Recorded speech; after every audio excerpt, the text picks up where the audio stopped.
Serpentine. Wow.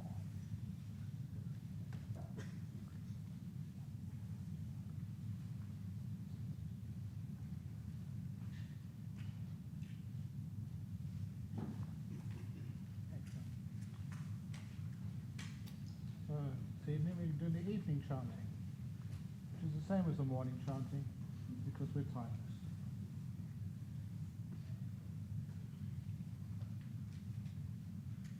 Very good.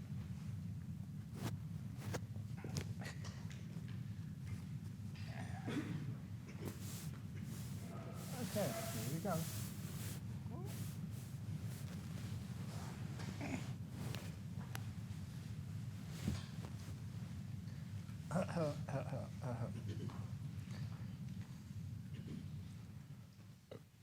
Yoso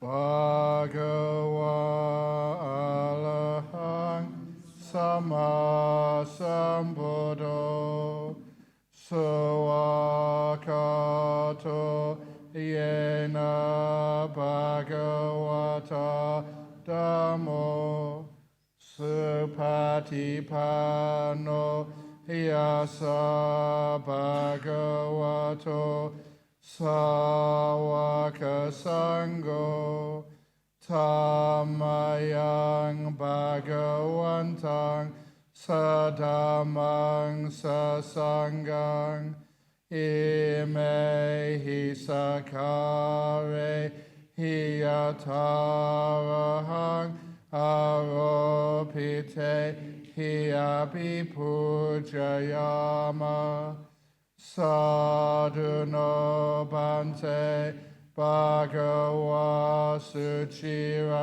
Parinibbhotopi Pachima Janata Nukampamanasa Ime Sakare Dugata Panakala Bhute Patigan Hatu Amhakang Dikharatang Hitaya Sukhaya Alahang Sama Sambuddho Bhagava Buddhang Bhagavantang Abhivademi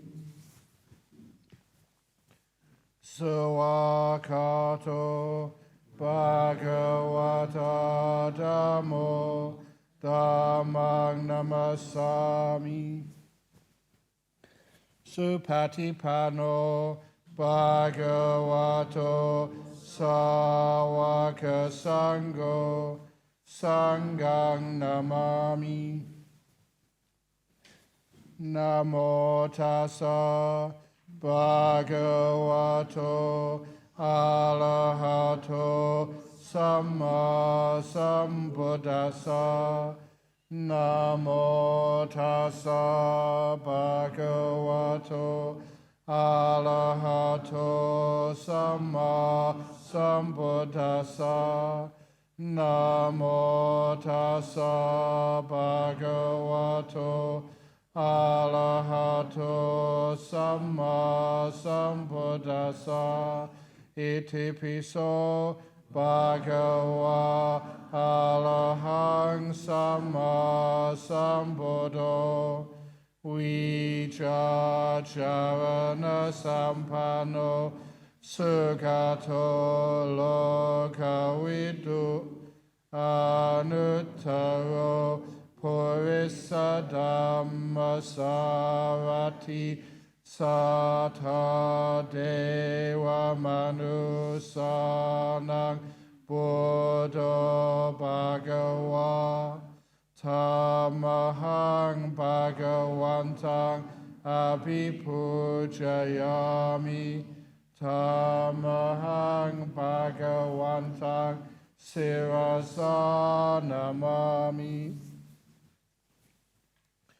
Sawakato bhagavata dhammo Sanditiko akaliko ehipassiko opanayiko pachatang veditabo vinyuhi tamahang dhammang abhipujayami tamahang dhammang sirasa namami. Supatipano bhagavato sawaka sangho ujjupatipano bhagavato sawaka sangho yaya patipano bhagavato sawaka sangho samichi patipano bhagavato sawaka sangho yadidang chatari purisa yugani atta purisa pugala esa bhagavato sawaka sangho ahuneyo pahuneyo dakineyo anjali karaniyo anutarang punya ketang lokasa tamahang sangang abhipujayami tamahang sangang sirasa namami.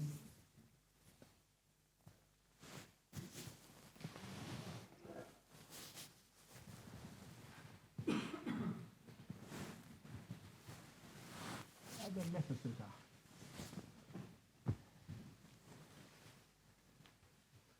This is what should be done by one who is skilled in goodness and who knows the path of peace. Let them be able and upright, straightforward and gentle in speech, humble and not conceited, contented and easily satisfied, not busy with duties, and frugal in their ways, peaceful and calm, and wise and skillful, not proud and demanding in nature. Let them not do the slightest thing that the wise would later reprove, wishing in gladness and in safety. May all beings be happy. Whatever living beings there may be, whether they are weak or strong, omitting none, the great or the mighty, medium, short or small, the seen and the unseen, those living near and far away, those born and to be born, may all beings be happy. Let none deceive another, or despise any being in any state. Let none through anger or ill will wish harm upon another, even as a mother protects with her life her child, her only child. So with a boundless heart should one cherish all living beings, radiating kindness over the entire world, spreading upwards to the skies and downwards to the depths, outwards and from hatred and ill will, whether standing or walking, seated or lying down, free from drowsiness. One should sustain this recollection. This is said to be the sublime abiding, but not holding to false views. The pure-hearted one, having clarity of vision, being free from all sense desires, is not born again into this world. Sadhu, sadhu, sadhu.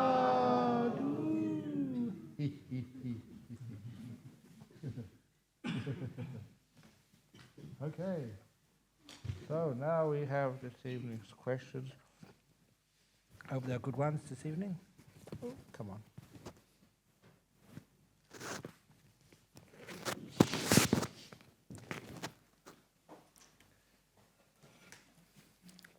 So when there are questions, it's helpful to understand just so far how things have been going. So it gives me some feedback too. And the Buddha always say the two things one should have is Dhamma Savanang and Dhamma Sakkacha. Dhamma Savanang is like listening to talks, listening to the Dhamma, but also having the opportunity to ask questions. So that is something which I think you've understood, but you haven't, or things which I said which may have been incorrect, you can actually ask the questions. So the first question here, dear Ajahn, I am meditating sitting today and I am falling asleep after 15 to 20 minutes. Then I wake up and start meditating. I didn't sleep well last night. Is this the reason? Yes. Please tell me how to get rid of sleepiness. If there's any problem, in your meditation or in life, you have to understand it first of all. In other words, don't try and get rid of it. It's there to teach you something. And quite frankly, as a young monk in Thailand, I used to fight sleepiness. Every morning you'd get up and it was a fight. Most mornings you were sleepy. Every now and again you were clear-minded, but mostly you were very, very sleepy. And it took me a long time to understand why. And the reason was so obvious. Number one, this body was made in England. It wasn't used to the humid climate there, and it was humid. There was no air conditioners or electricity for fans. So you're out there and it's just really hot. And number two, in those days, Ajahn Chah said maybe only 4 hours sleep at night. That was all. You get up at 3 o'clock in the morning. And so I was sleep deprived. It was hot, sleep deprived. And number three, I was malnourished. And many of you have heard all the stories of the stuff which we had to eat in those days. And I was a vegetarian before I became a monk. But when I became a monk, there was no vegetarian food at all. This was subsistence farmers, just eating whatever crawled on the ground in the northeast of Thailand. And some of the food we ate over there, I can't resist this story, was only one meal a day, no breakfast, no sort of anything in the afternoon. A board of sticky rice, and on top a frog. That was it. That was your meal for the day. And it wouldn't have been so bad if the frog had been like fried or sautéed or roasted or something with a bit of garlic or salt or something on it. But it had just been boiled. That was it, boiled frog. No salt, nothing to add to it. That was all there was that day. So that's what we had to eat. And if you haven't heard this story, I love telling this story again. You tell it to your kids, that when they go to school, make sure you always pay attention to what the teacher instructs you in class. I would pay attention, especially in biology class. So you roughly knew one part of a frog from another. So when you started eating your frog and sticky rice, that's all you had for that day, to keep you going, then of course, you start the meat on the legs. But you can't, that's not enough to sustain you. So you start picking at its organs inside. And the monk sitting next to me, he didn't know one organ from another. So he pressed an organ in the frog's body, which happened to be its bladder. And it was full of urine. And so when he pressed it, the frog peed all over his rice. Even though it had been boiled, it did mean he couldn't eat anything after that. So this was, you're malnourished, sort of sleep deprived, in a hot climate, and of course, that meant you were sleepy most mornings. And the incident which made it very clear to me was that I had to do my visa. We had a 1-year visa to stay in Thailand. Had to do it in Bangkok. And there was a monastery there where we were allowed to stay, which had one of the first rooms. It was a lecture room just recently built, which was air-conditioned. And we got permission to get the key and use it in the morning, 3 o'clock to about 5 o'clock, because no one else, only the forest monks, would get up that early to meditate. So we had this room for ourselves for 2 hours, so we could meditate. And number one, you had a decent night's sleep there, in your rooms, and you had much better food, on arms round in Bangkok, and you had this room which was air-conned. And it was wonderful. There's no sloth and torpor at all. Every morning you get in there and you're just clear-minded. It was nothing to do with my willpower or defilements. It was just a physical thing. So, whenever that happens to you, you are tired, it's more likely to be a physical problem. Or you haven't eaten enough, you haven't slept enough, or you're just basically just tired. So, it's the first 3 days. You're on a 9-day retreat, so first 3 days, if you feel tired, take a rest. What that means is you may not sleep well at night time, but after the talk, or even during the talk, you can go back to your room and lay down. And that, it's tiredness, it's not so indulgence. If you hit the pillow, and within a minute you're fast asleep. And you try it, and you wake up afterwards, you feel great. And the sloth and torpor is gone. So look after your body, get to know your body, understand it, get insights into the nature of your body and how it works, and give it kindness. You work with the body, and then the body will work with you. So that's usually what happens. It's the first day, so that's quite par for the course. You're changing, from your lifestyle into, what is retreat lifestyle. So, you will be sleepy. But the positive side of that is later on during the retreat, towards the middle, towards the end of the retreat, you wake up in the morning, you've got energy, you're not sleeping as much as you usually do. And this is nothing strange. It's just nature that because you're not using your brain so much, you don't need so much rest. Because you don't use your car so much, it doesn't have to soak up so much petrol. So this is the nature of the body. So be kind to it. The underlying part of that is understand these things. Don't just assume that it's some personal failing. That's the biggest problem. But most of the time when we have any difficulties in meditation, we think we're not good enough, or we're not up to it, or I can't meditate, or I can't do this, I can't do this. It's not a personal failing. It's just you need a bit more energy inside of you. I focus on breath, but mind still wanders. How and when will I experience stillness or a deep state of meditation? How and when?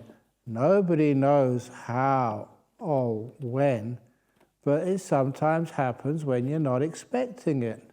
As I said earlier, there are the causes for the deep states of meditation, deep states of stillness.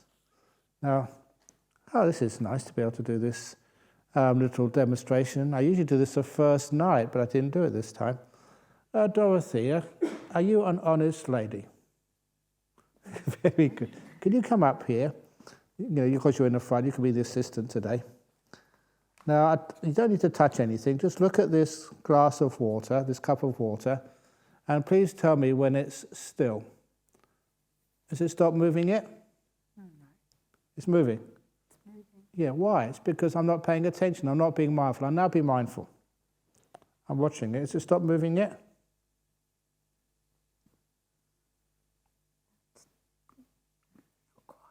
It's still moving, okay.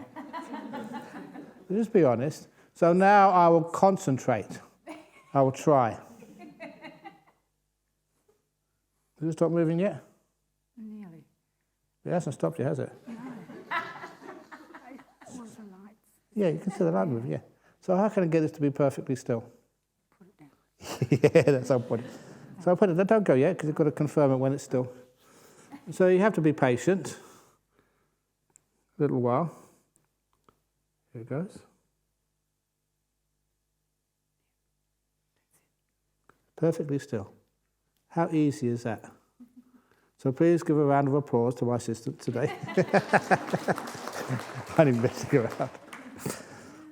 But that is the difference between thinking I can't meditate. You try, or you really try hard to hold this still. Just can't do it. But you learn how to put it down, to let it go, leave it alone. Stop holding things, stop attaching to things. Let it go, put it down, and wait. One of the problems, and this little simile demonstrates this problem very easily, very clearly, is sometimes you put things down and you start getting, so is it still yet or not yet? And then after a little while later, is it still? Come on. Look, I haven't got all day. In other words, when you have to let it go, you also have to have the patience as well to wait for it to slow down. That's a simile which I used, but the simile which Ajahn Chah would always say, and I mention him just to give a little bit more authority to what I'm teaching here. What he would say, he didn't have his glass of water, he had his hand. He'd often pick it up in his hand and he'd just wave it like this. And he said, this is a simile, it represents a leaf on a bush or a tree. And that leaf only moves because something is making it move, something outside of itself is making it move. The wind. If the wind stopped, it will still move, but less and less and less, until the friction, just with the air around it, with the wind stopped, eventually the leaf will come to a perfect state of stillness. There's no wind making it move, because that's the natural state. We call that the default state of a leaf, to be still. It only moves because something outside of it is making it move, the wind. He said that represents meditation. Your mind is that leaf. It only moves because something outside of it is making it move. And that is wanting, desire, craving. Wanting anything, even good things, makes it move. And if you don't want anything in the whole world, not good things, not bad things, not anything, if the wanting stops, then your mind moves less and less and less, because there's nothing to make it move. It starts to slow down all by itself, because that's the default state of the mind. It comes to stillness. But I would also add here, because some people get confused, they think stillness means you're unconscious, you fall asleep. No, there's a big difference between falling asleep and going into a deep meditation. In a deep meditation, you're perfectly aware, incredibly aware. Your hindrances are gone and just the mind is just very powerful. You're very alert, but it's still. So this is what happens. The leaf doesn't disappear when it starts moving. It's still there, very much there, but it's not moving. Stillness. And stillness is such a beautiful thing. Here in Australia, when the wind's not blowing, this place is really still. Sometimes you get up early in the morning when there's no one walking around, or sometimes in the days when there's nobody here, and you just stop. You can't hear anything. There's not that much traffic on the road, Kingsby Drive. There's no, it's not under a flight path. And the animals in Australia don't make much noise. It's not like cicadas they have in Asian forests. Here it's just so still at night time. After a while you can listen to that stillness. It's beautiful stillness. It's very refreshing to be in a place where there's no noise you have to attend to. And that's one of the reasons why it's easier to meditate in still places than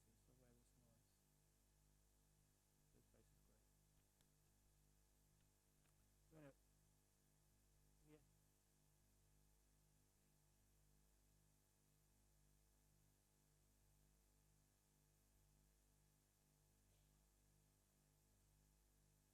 Okay, that's a good question. It's a stillness for a very short time and then it's gone. A lot of times that stillness, peace, joy, kindness comes. But it comes by itself. We don't ask it to come. We don't own it. When it comes close enough to us, it's like we grab it. We want it to stay. We get excited or we get afraid. And that means it just disappears. We disturb the stillness.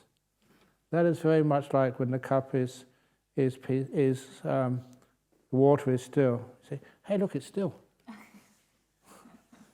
And so when stillness comes, leave it alone.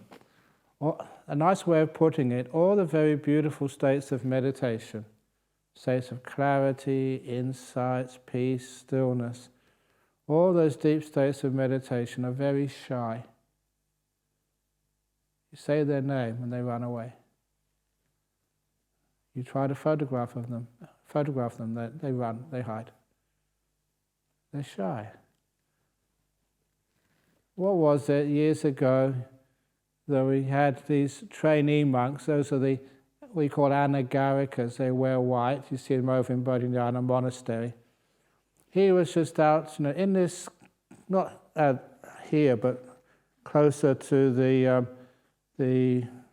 western boundary of Jhana Grove. He was just sitting in the forest one afternoon, just meditating quietly, and he heard something come up to him. It was an emu. We have a few emus. They used to come over here. Someone saw one recently around this property, but emus are, again, very, very shy and timid animals. And before we built Jhana Grove, there was a whole community just around the eastern end of this property. But no, they've just moved further into the forest since. But anyway, sitting there quietly, and an emu came up to him. And because he was really still, he'd been meditating, he opened his eyes, and this emu came right up to him, and the emu must have thought, what is this white creature just sitting down, perfectly still, not moving, and came up and with its nose came right up to his face and sniffed him to try and figure out what this was. And the emus are very big, and to get that close to an emu, a wild one, not in a zoo or anything, was wonderful. But if he'd have got excited, the emu would have run away and never come back. Much of nature is like that. You've got to be very still and calm. And the same with the beautiful things which happen in your meditation. Don't try and give them a name. You think, is this jhana, is this nimitta, is this what's... No, shh. You figure that out later on. Now's the time just to enjoy it quietly. Next question. I'm struggling to stop trying to meditate. I'm not sure how to move out of the way. So, one little trick to stop trying to meditate. This is one nice trick, just let things down.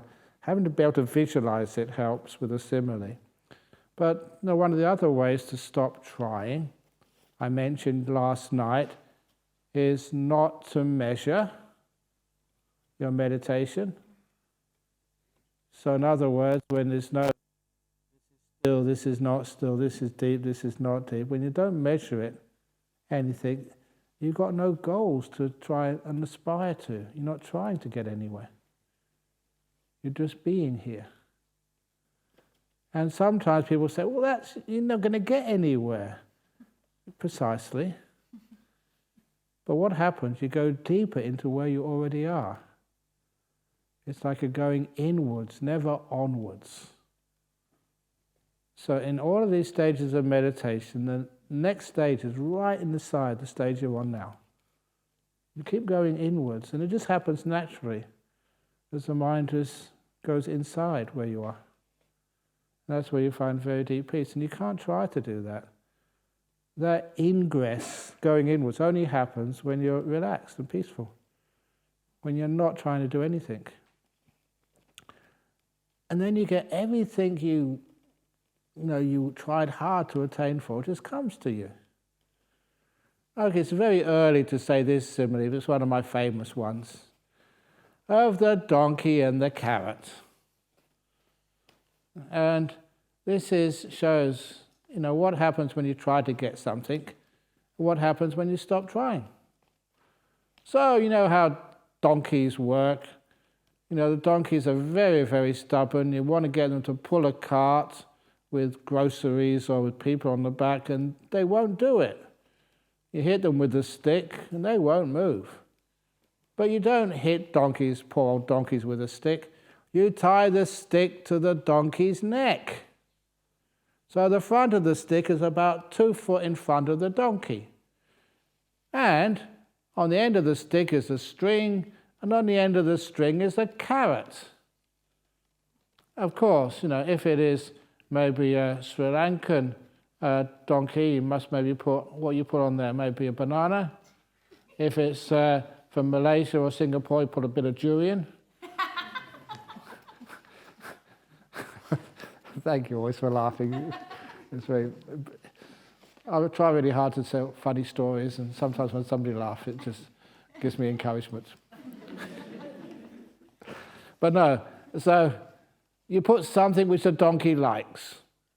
So the donkey sees this carrot in front of it. So what does the donkey do? It moves towards the carrot. When the donkey moves, the stick moves, the string moves, and so does the carrot. So the carrot's always about 2 foot in front of the donkey's mouth, all the time. That's how people get the donkey to pull the cart. But it's very rare these days in our modern world to see donkey carts. The reason is because the donkeys, they've figured out how to catch the carrot. Because they heard this from Buddhist monasteries. So easy when you figure it out. How does that donkey catch a carrot? You can run after it as fast as you like, you still won't catch it. You'll still be 2 foot in front of you. But the Buddhist donkey knows how to stop trying. Stop, let go. So the Buddhist donkey just stops. What happens to the carrot? Because of momentum, the carrot swings further and further away. Sometimes when people start meditating, I'm getting sleepy, Ajahn Brahm. I just got to do something because my mind's all over the place. Leave it alone. It's just what's happening. Just leave it alone. It'll come to you. That's what happens with the carrot. It swings further away. It's been further away than it's ever been before in your meditative life. Way over there, the carrot, 4 foot in front of your mouth. But then something happens, which you don't expect. For the very first time in your meditative life, that carrot starts coming towards you. It swung up here, and now it starts to swing back again. And soon it's 2 foot in front of your mouth. It's normal position, but it's coming really fast towards you this time. And soon that carrot is swung right close to your mouth. Just that momentum swings into. But the last thing which you must always remember, and I don't know why this is such a central part of the Buddhist path, kindness, compassion, metta, may all beings be happy and well. And the way I said that, as many of you know, is to be able to open the door of your heart to all beings. So that's what you say to the carrot. As it comes really close to you, the donkey has to remember compassion.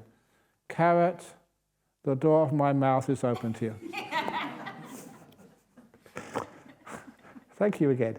Otherwise, the carrot bounces off the... Have you ever seen a donkey's teeth? They're huge. You just bounce off the teeth and he misses opportunity to get a carrot. So that's the last bit, open the door of your heart. And all those beautiful things in meditation, they come into you by themselves. It's a lovely simile because you could see it, and it actually it works. It's very true. So that's actually how we start trying it. Again, I've already mentioned this about giving these ideas authority. That's what Ajahn Chah would tell me. The first few months which I went there, that would be 1974 or something. Yes, 1974. And he said how to get enlightened. Very easy. And his simile was, his monastery was like a mango orchard with the trees planted by the Buddha himself. Imagine a mango orchard.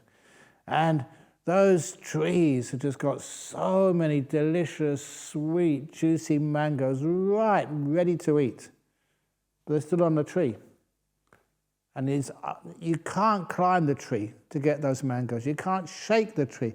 You can't throw anything up to the tree to get those mangoes. In these days, you can't get a cherry picker or a crane or something, or a helicopter or a drone to get those mangoes. There's only one way that mango will drop. It's a special mango planted by the Buddha. Is to sit perfectly still under the mango tree, open up your hand, and a mango will fall. And honestly, with all great respect to my teacher, when I first heard that, I thought that was pure Gomayang. I mean, honestly, just imagine that you go and sit under a mango tree. And how long did you have to sit before a mango fell? You open up your hand. If it did fall, it wouldn't fall in your hand. It would fall on top of your head or somewhere else. But so I dismissed that when I first heard it. But I didn't forget it. It was a weird thing. And years later, I remembered that. And sadhu, sadhu, what a beautiful simile that is. Sit perfectly still. Opening up your hand is like opening up your heart with compassion. And let these things come in. These beautiful experiences. And how wonderful teaching that was. I didn't remember it.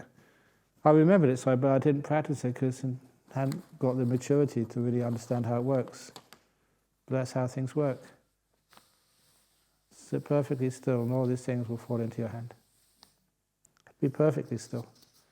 That's a beautiful part of it. It just, for years and years you try, you get nowhere, then you decide to let go. And sometimes people do it because their back's against the wall, frustration, nothing else works, I'll give up. Yes! And things happen. Bhante, about the relax to the max. Oh yeah.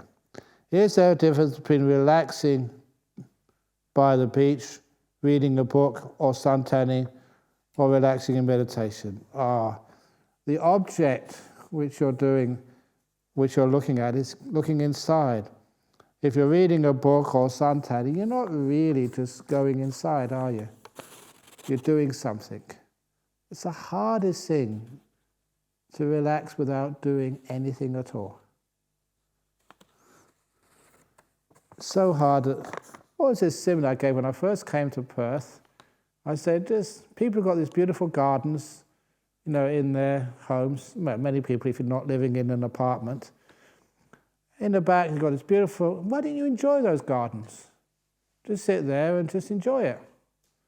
So the first person takes my advice. They sit there, and they've got a radio, or these days, I suppose, their laptop or something. And then they sit there doing their emails or something. That's not just sitting there enjoying your garden.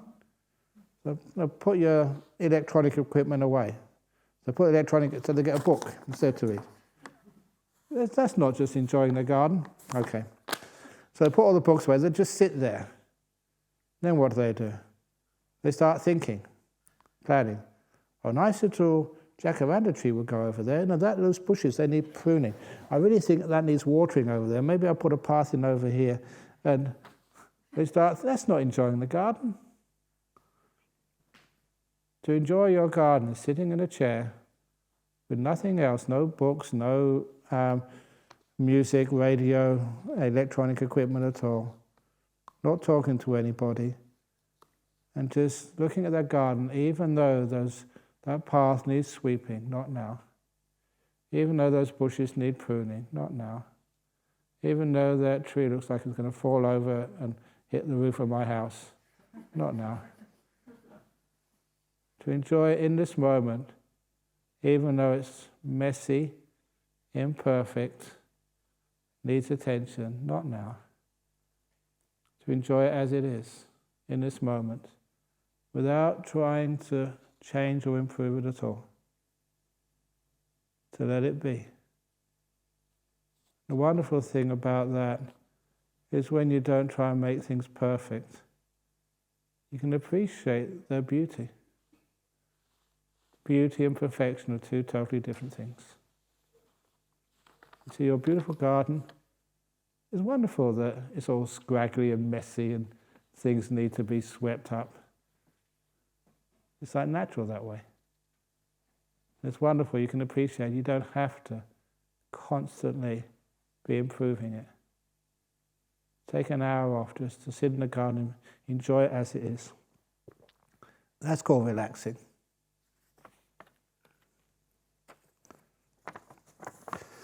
How do I separate egoic mind from mind in meditation?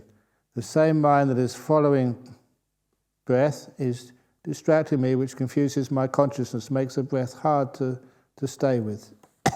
Indeed. So that's one of the reasons the egoic mind, the sense of self. One of the important parts of that egoic mind is the will, controlling, doing things. And what happens there if you invest your importance on the will and how successful you have been? Yeah, I did an hour's meditation day, yeah. Then when you only do half an hour's meditation, you feel something wrong with you.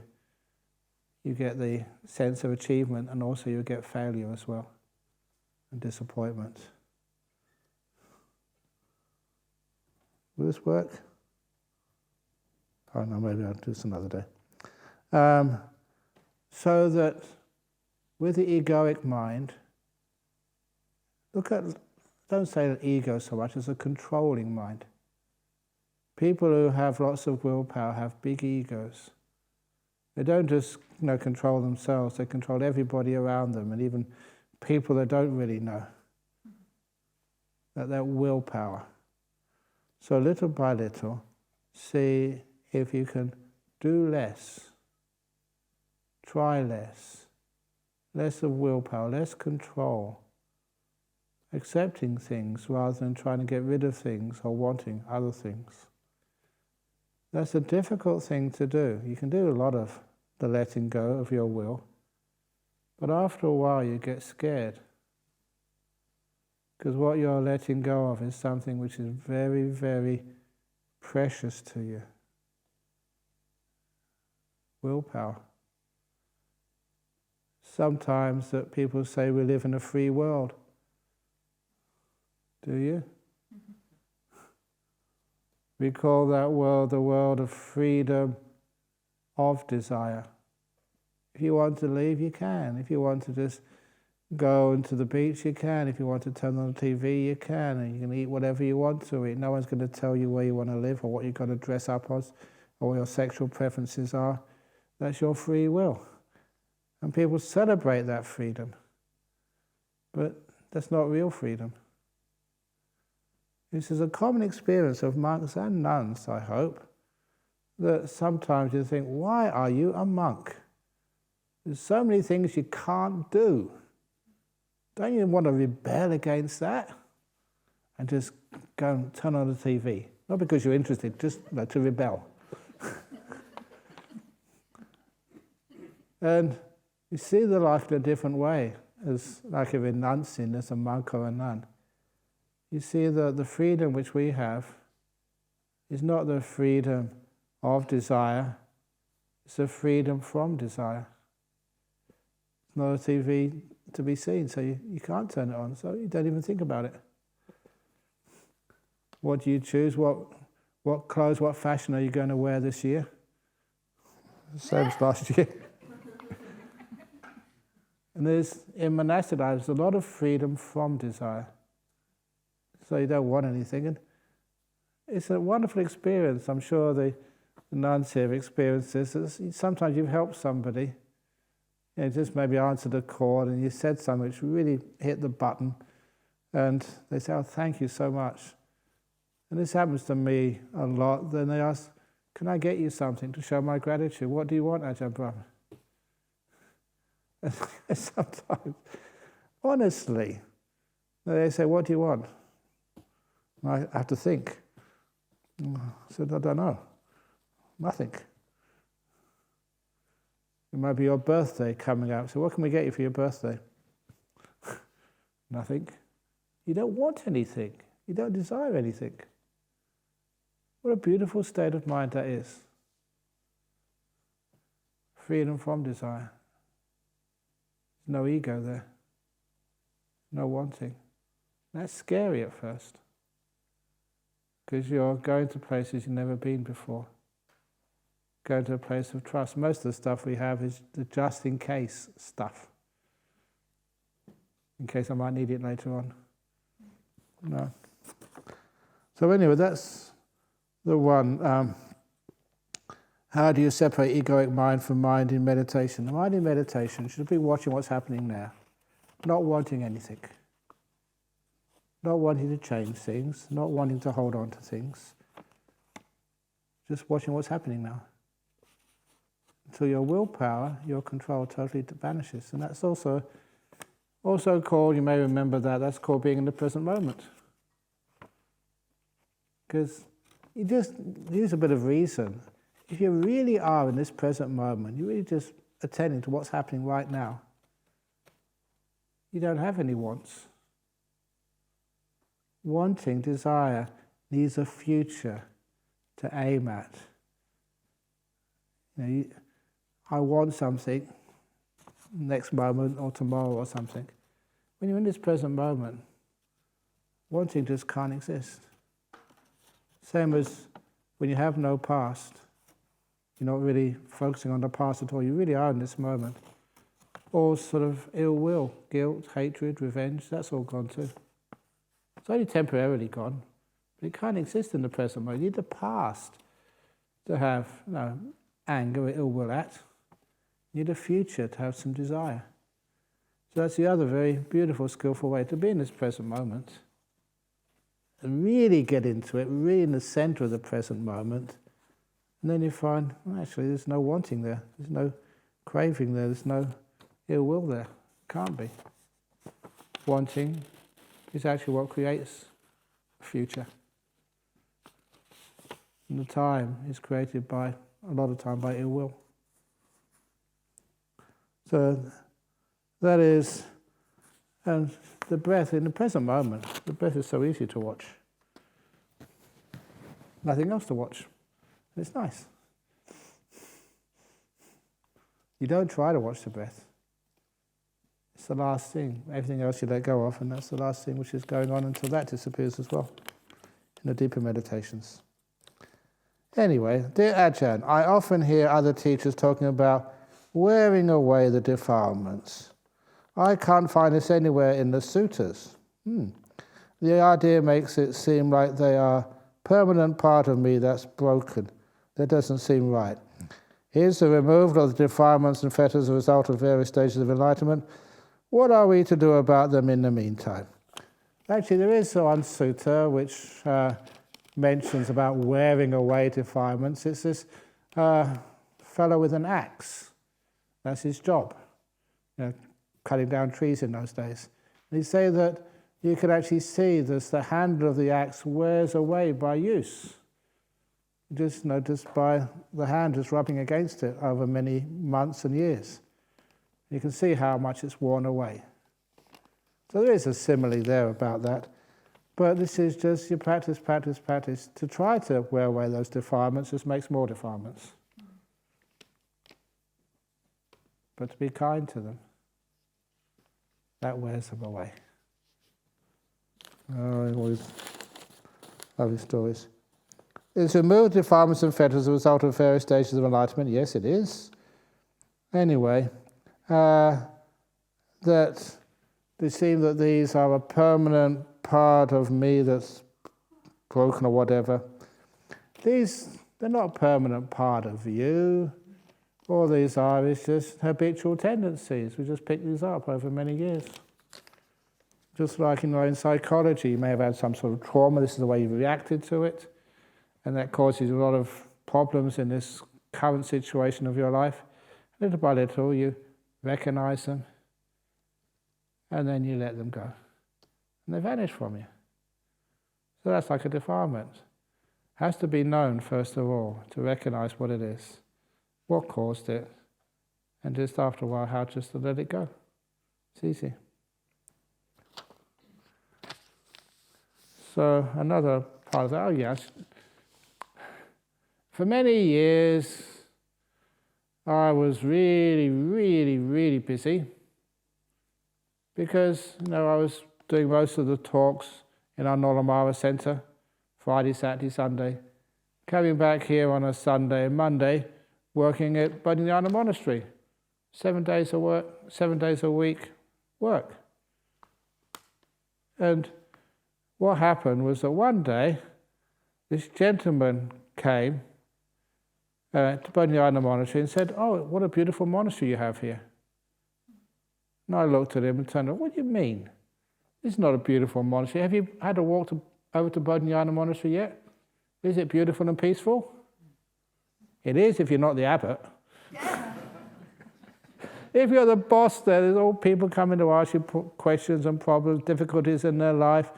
The monks just want to ask questions about meditation. You've got all of the projects there. It's all dirty, you need to sweep this, and somebody banged the car, or there's all sorts of, whoa. This is my workplace. It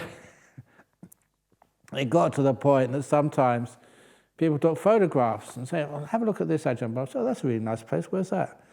He said, "That's your hut where you live." I couldn't recognize it. So I decided there was something wrong with me.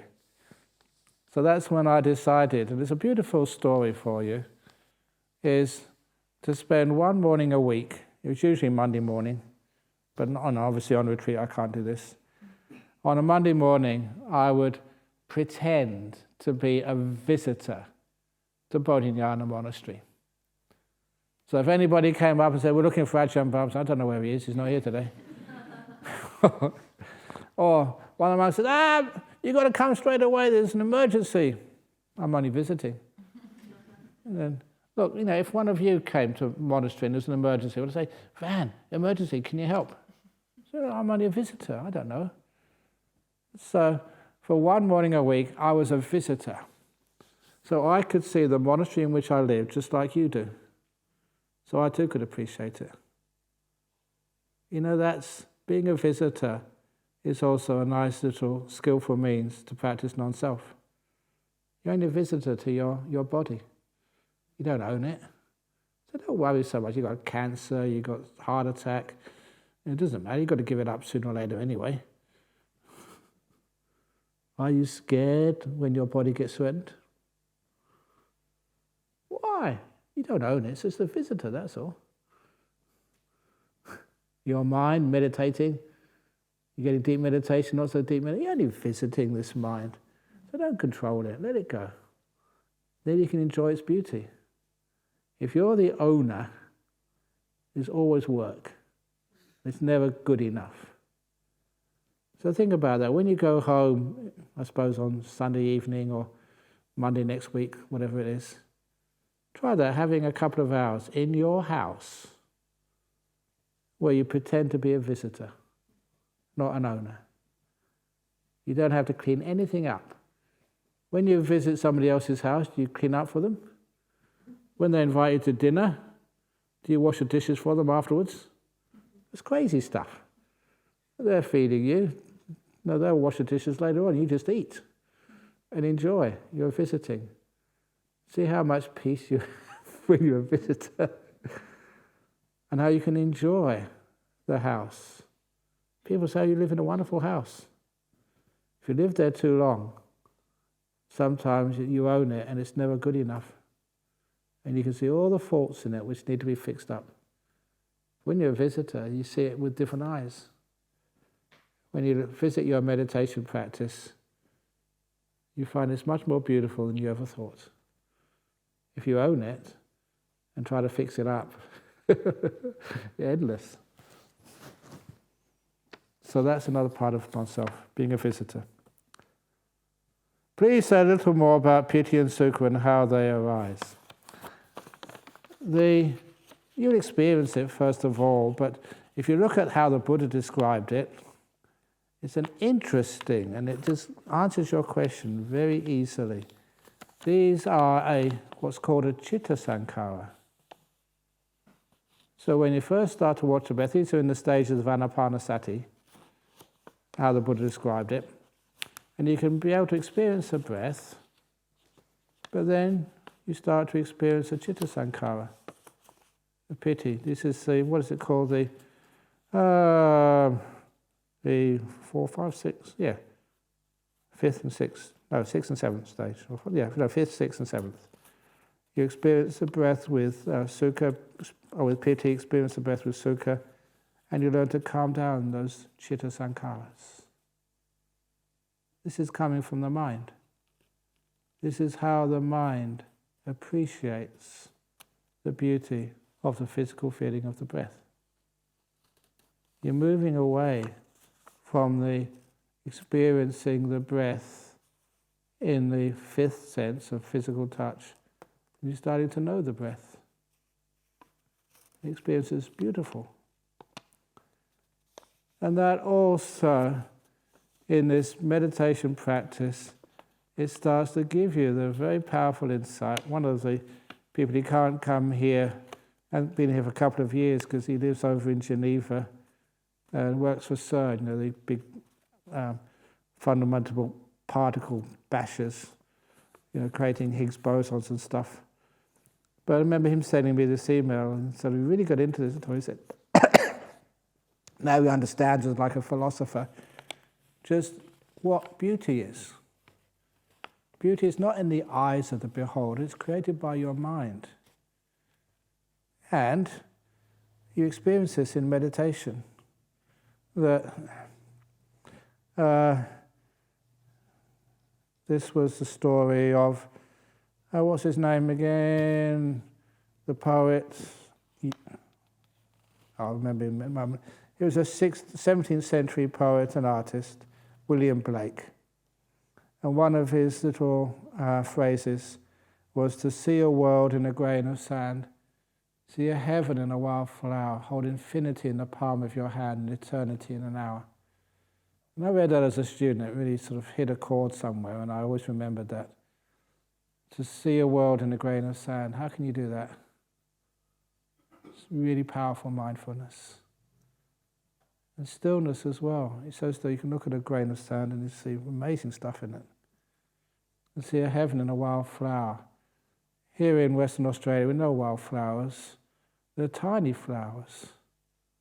And see a heaven in there. It's just, you can pass it by so quickly, but if you can just focus on it with strong mindfulness, it's gorgeous. You see so much in there. Hold infinity in the palm of your hand. I love that one. Timelessness. You have it. And eternity in an hour. That's the usual length of my talks. I hope they don't feel that eternal. But it's a mental addition to what you're experiencing. It always comes when you have really strong mindfulness. It's a sign of that strong mindfulness, which is one of the reasons why I mentioned that the first retreat, the food, which was cooked from boarding house cooks, I won't even call them chefs, was just usually just so, tasteless. But I could taste all that food because that's what was added by my mind.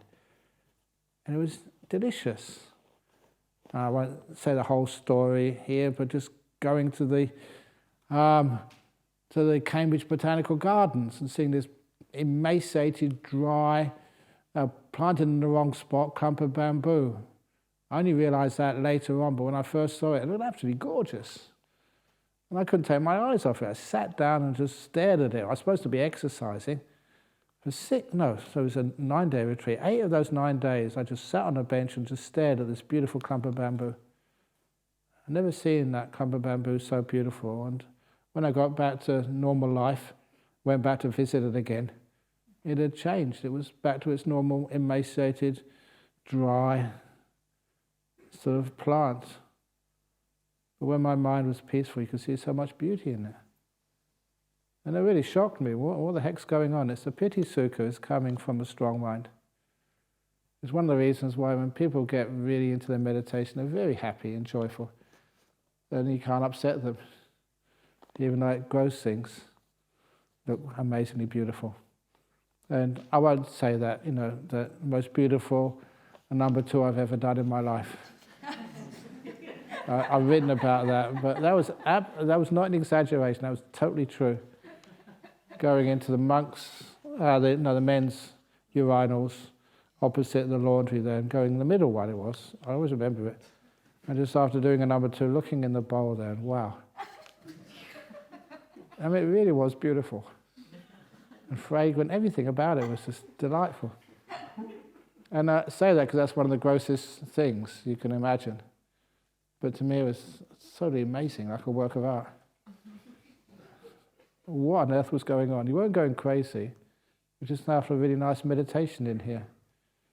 And the Piti Sukha was so strong, it was even transferred onto a piece of feces.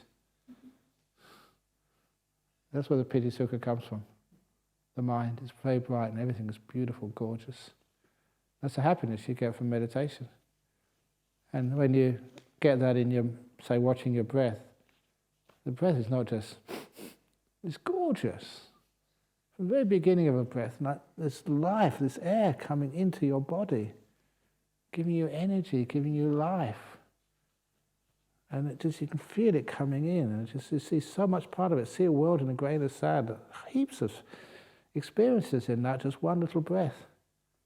It's delightful. And it just fades away just so softly. And then there's this wonderful space, this pause in between. The in-breath and the out-breath, or the out-breath and the in-breath. Another one starts. When you have so much strong mindfulness, there's never 2 breaths ever the same. Every breath, I don't know how many breaths which I've breathed in my life, maybe do a calculation, probably about 10 million or 20 million or something. Never seen 2 breaths the same. It's weird, isn't it? But you can understand that's true. And then you see them as beautiful. Piti Sukha comes on board and then, wow, can you wander off? Can you fall asleep? No way. Because you get the Piti Sukha coming up. And that's just the start of Piti Sukha. This joy and happiness which comes out in the meditation. Once it comes up to the delightful breath, then it really takes over these beautiful nimittas in your mind. I'll say more about these later on. And the jhanas themselves, whoa, they really sort of bliss you out. Sometimes you've read about those things in other traditions, ecstasy states and deep meditations, monks, and even in medieval Christian tradition, just blissing out. And just, it's true.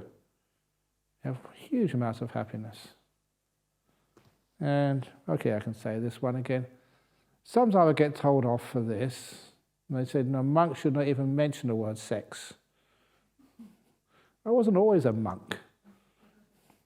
I am now always a monk. But this was one of the reasons why I became a monk. And I'm being honest with you. So, I was heterosexual, student, 60s, 70s. It was swinging London. So I had my girlfriends. And I just remember just had a long-term relationship with this one girl. And I had I don't know what I'm embarrassed about. I shouldn't be embarrassed at all. It's having sex with her in Gloucester. And from there, the next day, just went over to Cambridge to start this retreat. And it blew my mind after about 3 or 4 days on this retreat. You know, you got into a nice deep meditation, which was much better than sexual intercourse. I'm being gross. You can tell me off if you like, but I'm just being sort of honest with you. That's how powerful that Piti Sukha was. And the result of that was thinking, why has no one told me about this before? Why is this beautiful, deep, meditative joy so much more tasty, delicious than what drives so many people in this world? And that's why I almost made a resolution, tell people about it. And of course, that's why he became a monk.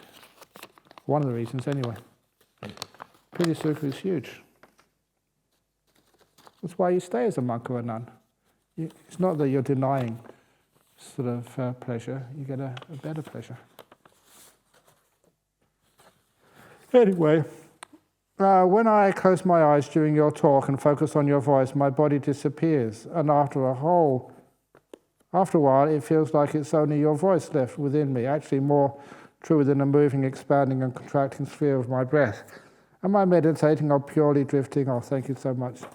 No, this is quite true that sometimes if what I'm saying is really connecting with you, and the fact you're on this retreat, it's hard to come on retreats these days. There's always lots of bookings and take time off work, time off from your family. It's difficult to get 9 days off, so you must want to come here. So you must have heard me before, and sometimes you get attracted to some of the things which I'm saying. So that means that sometimes you are paying attention. You're not thinking. You're not sort of having an inner conversation, which means that after a while you're listening to a voice which to you is interesting, has got a tiny bit of Piti Sukha to it. That's how what you add to it. And your body just pays no attention to it, it vanishes. You're still aware, very much aware of the talk, but the physical body is disappearing. So you're not drifting off. This is an example of what happens in meditation. But when there's a voice, it's something which still keeps you from going even deeper. So it's still good stuff. What's the difference between relaxed awareness and dullness and drowsiness? Relaxed awareness does lead to Piti Sukha, joy and happiness. I mean, really powerful stuff. With its dullness and drowsiness, dullness and drowsiness is actually quite unpleasant. There's nothing which is very sharp, but it is quite like having a blanket over your mind. So, but the relaxed awareness is relaxed, but it's powerful. So, I remember seeing years and years ago a documentary about these Shaolin monks. They looked very relaxed. They weren't tight and tense. But if somebody tried to hit them, and they would react so fast, they weren't really, well, it was really relaxed, but it was powerful relaxation.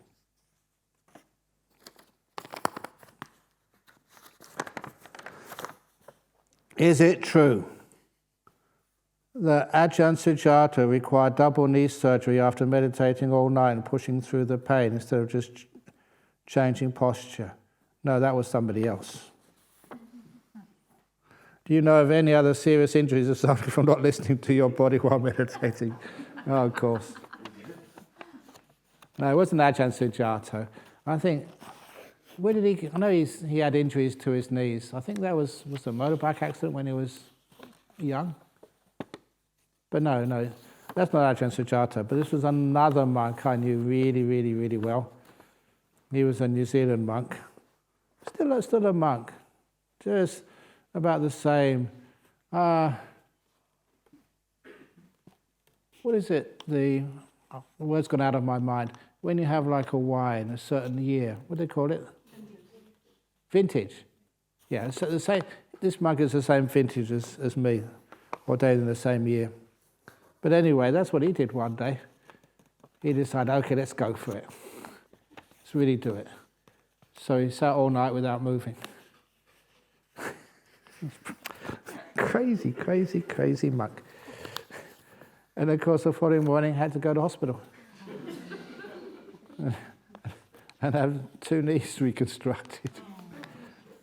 But he doesn't mind me telling that story because it was real, and it just shows you should not do these things. Sometimes you've got little pains, a little ache here, and you should actually be wise enough to know the difference between a little pain. You can maybe enjoy it for a little while longer, but the real big pains, it's the body telling you, you're doing something stupid. There was another monk, he was one of the first monks who went to UK. He heard in the suttas that the Buddha would only have 3 robes, and he would go out, and he did actually say, it was hard to understand, we always wonder, has the weather changed in India? Because it would go in the time of snow in India. And this was not in the Himalayas, this was in the Ganges Valley, so there must have been some cold spells there. And all he had was his 3 robes. And he managed to survive with that. So this monk, he decided to go onto Hampstead Heath in the middle of the winter. If the Buddha could do it, I'm a monk, I should be able to do the same. Just with his 3 robes, and sat all night on Hampstead Heath with 3 robes. He too had to go to hospital with pneumonia. This is London, it's really chilly. And he thought he had enough power of mind to do that, but it was stupid. He was trying to conquer his body rather than be kind to his body. And I've seen this so many times, and I keep saying this, it's just I have compassion for you all. Wisdom power is always much more powerful than willpower. Use your wisdom. And it becomes quite clear that willpower just makes a stronger ego. Wisdom makes you free. Yeah, no, body, yeah. Anyway, that monk is still a monk now. Not the one who went on to Hampstead Heath. He died a long time ago. But the other monk, he's still a monk. Very nice monk. Here's the other monk also that I said a nice story about him, a very wise story. That when he was visiting his family in New Zealand, he saw a friend of his, and his friend invited him to go what they call tramping in New Zealand, which is like going for a nice walk in the forest. They've got some beautiful forests over there. So with his friend, they went for some walking, and they came to a beach, and it's in the middle of nowhere. And it had been a really hot day, and they thought, let's just go for a swim. And it's okay, a monk can go for a swim, it's for some exercise or for health reasons. But we don't swim for just joy or fun or messing around or racing or anything like that. But anyway, so nothing was around there, so they both stripped off and went into the water. And this monk got caught in a riptide, in a very strong current. It was actually a very dangerous beach. But these currents which can take you way out. And that's what happened to him. He told me this story, and it was just really impressive. He realized he wasn't strong enough to fight that current. So he relaxed and let go. He says obviously one of the big scary moments of his life, taken a long way from the shore. He just let himself go. And once the current had weakened, got further from the shore, then he started swimming. And he started swimming, not exactly the way he came, just again the same rip, but another way. And when he obviously got to the shore, he survived. That's why he could tell the story. He was totally exhausted. But he said that if he'd have fought that current, he'd have still been taken out to the same place. But he'd be exhausted. He wouldn't have had the energy to swim back. So he had to really relax to the max. He didn't have any choice, even though it was scary. It might be the end of his life. Really relax. And then, when there was something he could do, then he started swimming. I thought, wow, well done. If he hadn't have heard these sorts of examples as a monk with Ajahn Chah, then he would have been dead. Dear Ajahn, what are permanent? Nibbana, pure mind, nothing, impermanent. Impermanence is permanent. Now, sometimes that a question like that can confuse people. So what we do, we don't say what is permanent. You say, no, what is this thing you're looking at right now? Is that permanent? Or is that always changing? But it's not just the word permanent. It's also, again, the way this word was used in Thailand, and it's a valid use of the word anicca, was like uncertain, unstable, unreliable. Oh yeah, what deng is there? I like minare. Ajahn Chah would always say, minare, which means uncertain. And the reason for that, I thought that was maybe a Thai mistranslation. But later on, when I learnt Pali, that the word Nietzsche, which is the opposite to anicca, is often used in the general language for describing like people who do regular visits. Like on Thursday, there's someone who always comes to offer food on Thursdays over there. So we call that Nietzsche food, like a regular supply of food coming once a week. And sometimes people come on these days and we know it's like Thursday because you come on that day. And if you come on another day, I think, well, is it Thursday already?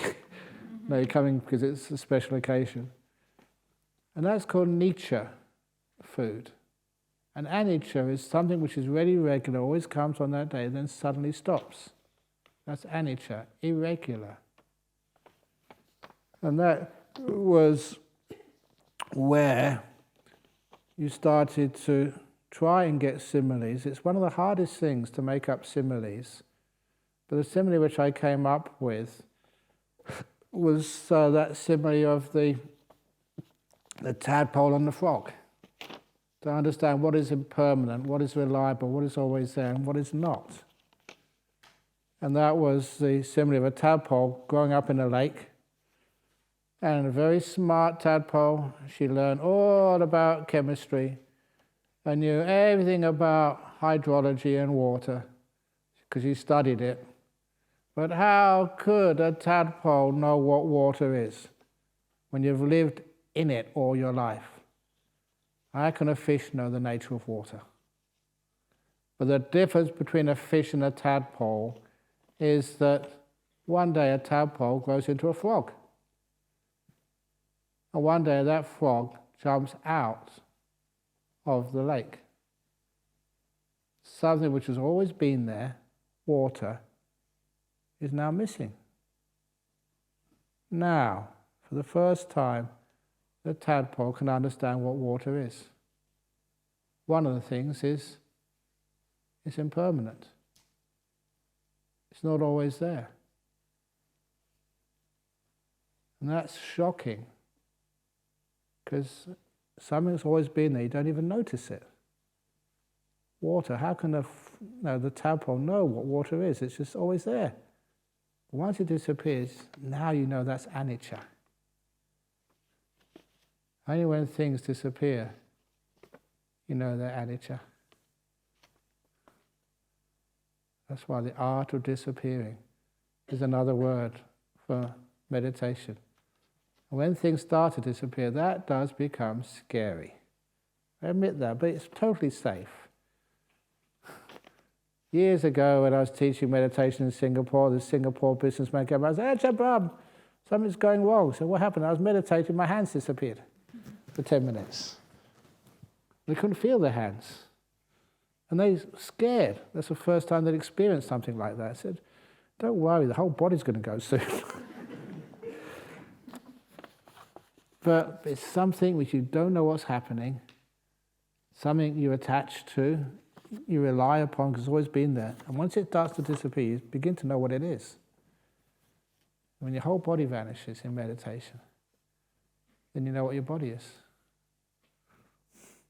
Otherwise you can't know. When your will starts to disappear. Ooh.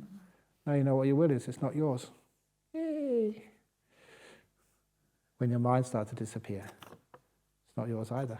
Yay. So all these things disappear. Everything is subject to cessation. Stop. No, that can't be right, people say. Once you leave the lake, you'll be surprised. Dear Ajahn, do you have any suggestions for maintaining focus in meditation? Yeah, have fun. Piti and Sukkha coming up. You can't help but focus, it's not automatic. Sometimes when I'm meditated, I am distracted by physical sensations such as headaches or back pain. My mind can also be so busy sometimes. I feel, there's another part of the question, I can't see that. Oh, there's, yeah. I feel stressed when starting meditation. I had not noticed this before, thank you. To try some of the relaxation methods when you start meditating, sweep your body. That's not a basic meditation. It's not saying, I want to go into the deep stuff. And you get that right, first of all, so your body really, really, really relaxes to the max. It just almost gets you into the habit of what meditation is. So your whole mind can relax. And, you know, as a monk, sometimes I was afraid of joy and happiness. Real monks don't smile. And then you saw Ajahn Chah and other monks smiling and laughing. You know, really beautiful stuff. And then you realize there's something wrong, that to be renunciate doesn't mean you renounce all your emotions. You renounce the negative ones and the positive ones take over. Things like piti, sukha, joy, that peace is an emotion, a delightful emotion, peace. As the negative ones disappear, the positive ones take over. And so, the physical sensations, you learn how to relax your body. Don't try and impress people by sitting full lotus on broken glass. Just get some more cushions like the Buddha did. And sit where it's reasonably comfortable. If it's difficult here to meditate, go to your room. You can always find places, and you don't have to worry about someone looking at you because you have privacy there. You can put your legs out, you can lay down on your bed, whatever, to meditate. But you need to have some bit of comfort there. And when you have that comfort, you look after your body. You get to this delight in the body. And it's something which, I must admit I wasn't taught this, just experimented. When I relaxed the max at the beginning of my meditation, the whole body is just so at ease. And it feels delightful. There's joy there, pleasure there. Because I've focused on that for many years now, it's very easy to notice, and it stays there, and it takes my body into a deeper state of joy and relaxation. It's wonderful. And it means your body really gets relaxed, and so that's where it gets great health benefits. You're just sitting there, and so easy to let the body go. No headache at all. No tightness, tension anywhere. And it means it's such a pleasant experience that I look forward to meditating. It's not something, I've got to meditate. I'm teaching a retreat, I better sit up here and meditate properly, but I don't really want to. I never think like that. You enjoy meditating. Good fun. Because joy comes with it. And that means that a back pain, if I had back pain, I would stretch my back and move it. And sit on a chair or something. Find a posture which is comfortable for you and be kind to your body.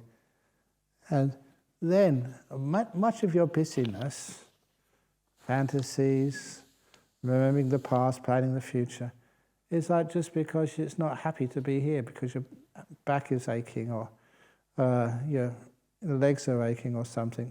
A lot of physical pain generates this wanting to escape with all of these this whole menu of fantasies and memories and plans. Because when you're planning something else, you're not really being here. Which means you don't have to face the aches and pains of your body. But if your body's really nice, you don't need to fantasize, you don't need to plan. It's nice being here. And of course your body vanishes and it's nice being with your mind. So get the body comfortable first of all, as best you can. It doesn't have to be perfectly comfortable, but as long as you relax it enough, and then, or even in great pain, getting into deep meditations can be done. What do you think is the best evidence for rebirth? There's so much evidence. You can go to, Ian Stevenson's works. You can actually go into deep meditation yourself. What's my earliest memory? Get that meditation going. If it's other people's evidence, there's always some doubt there somewhere. Yeah, that he maybe just messed up the evidence. Or the example I'm going to bring up now, we have this book over in our library in Bodhinyana, but I first read this book when I was in Thailand about this psychic healer called Edgar Casey. It was maybe about 80 years ago now. He lived over in Virginia Beach, I think it was, or Virginia somewhere in the United States, between the First and Second World War. And this fellow that has been well researched, he could go into this trance. And in the trance, people would ask him, they've got this lady over here that she's really sick, and what does she need? And in the trance, he would give these really weird doses of medicines, but they would work, they would cure her, cure the people. He did this so often that people up in New York heard about this, and they thought he's a fraud. He had no sort of training, no permission to prescribe medications or whatever, but it was always working. So what they did was actually a couple of doctors came down, and while he was in trance, they put slivers of wood underneath his nails of his fingers, which is like torture. But they put these in there, and he didn't feel a thing. He was in trance. So they had his permission to do this to prove that he wasn't a fraud. And afterwards said, "Wow, amazing! That's a real thing. Amazing! The first time they've seen this, it was real." And these were doctors, highly respected. They went back to New York, and their friends, the other doctors, said, "No, you've been tricked," and they wanted to do it as well. And about 4 or 5 groups of doctors came round, and of course he didn't feel any pain while he was in trance, but it hurt like hell when he came out. And his poor old hands were really getting sort of, really serious injuries. So he banned it from there on. But when I heard that story, I realized that just if it's something you don't believe in, you may have just the best sort of judges in the world go and investigate themselves, but you won't believe it. If it's personal experience, then of course you won't doubt it. Which is one of the reasons why, to answer that question about the best evidence of rebirth, is your own evidence. Either through meditation, so you can recall your previous life, or just for hypnotherapy, where you can, it's a bit easier, but it's not as sure unless you go and find out from the records that actually, yes, that was you. There's many examples of that. People I trust, people I know, that this is true. But all those evidence, all the people like Ian Stevenson and other stuff, they won't convince you as much as if you can recall your own previous life. And if you can, then there's no problem. Interesting aside to that in Christianity, they believed in reincarnation up until 543 AD. It's a very easy year to remember, because in the the Theravada tradition, the Buddha was supposed to have done his Mahaparinibbana, so passed away 543 BC. And in 543 AD, the Pope, and this was centered in Constantinople at the time, present-day Istanbul, in Constantinople, believed in rebirth, reincarnation, and propounded it. There's a Pope Vigilius, his name was, and Pope Vigilius says, yeah, reincarnation is true, but the emperor, was one of the Justinians, said, no, I want you to make the belief in reincarnation a heresy in the church. You can't really call it Catholic Church, because this was before that split, it was just Christianity.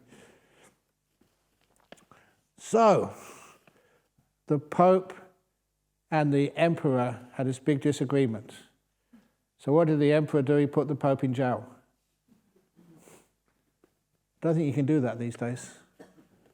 But anyway, the Pope was put in jail for 1 year. And of course, jails in those days were not as comfortable as prisons today. It was really hard. But the Pope was put in jail for 1 year. And after 1 year, he decided, well, okay, I think you may be right. I'll make belief in reincarnation a heresy.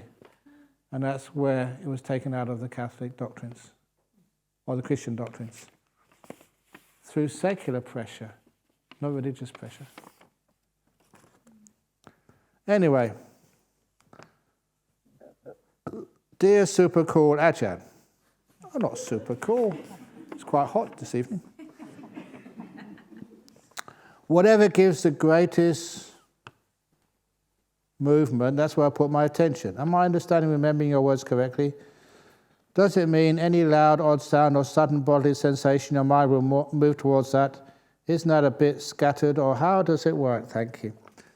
No, it is the most important, powerful object. And that's always the one right in front of you in this moment. I'll mention this later on because it's developed into a meditation all by itself. Emperor's 3 questions. When is the most important time? Not lunchtime, breakfast. Now's the most important time. Who is the most important person? The one right in front of you. What's the most important thing to do? To be kind, to care. That's Leo Tolstoy's Emperor's 3 questions. And how that works in meditation. You've got your eyes closed. When is the most important time? Right now. What is the most important thing to be mindful of? Whatever's right in front of your mind. Whatever it is, right now.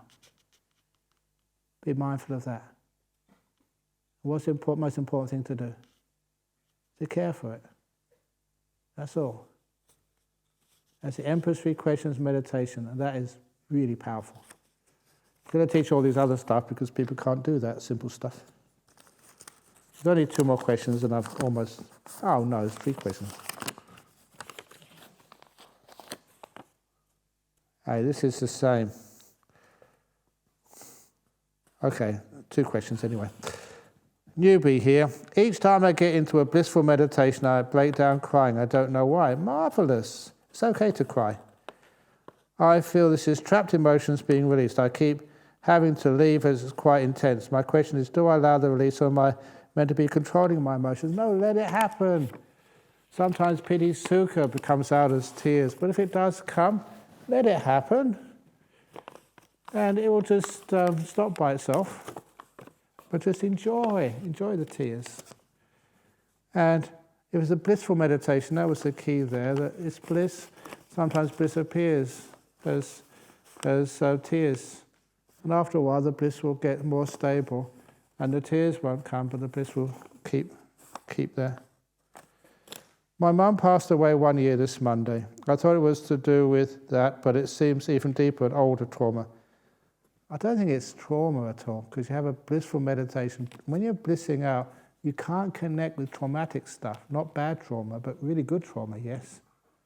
Your mind is just too pure if it's blissing out.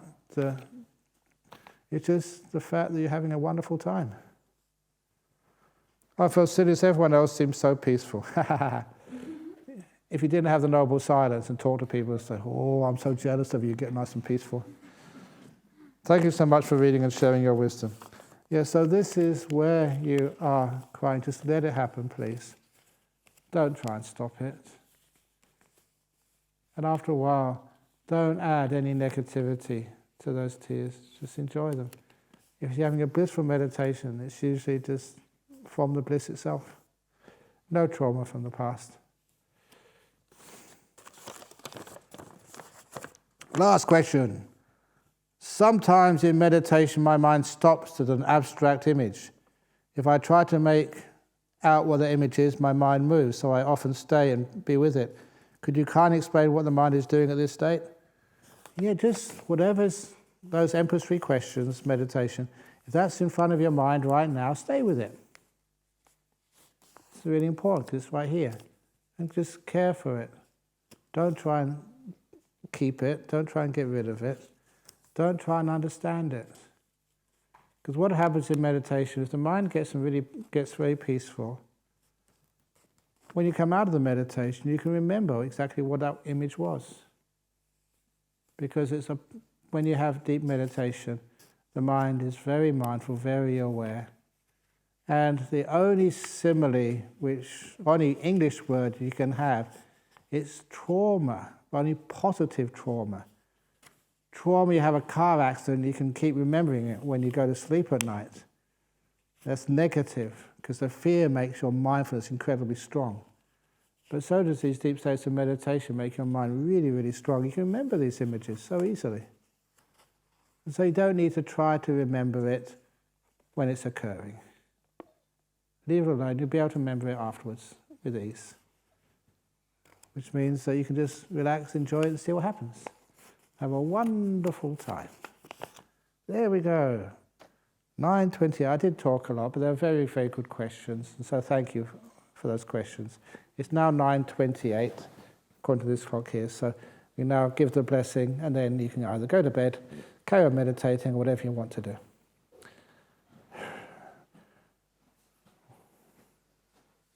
What do I do at the end? Yeah.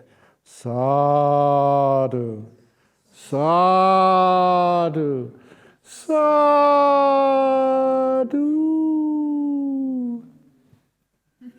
Yes, good. Very good.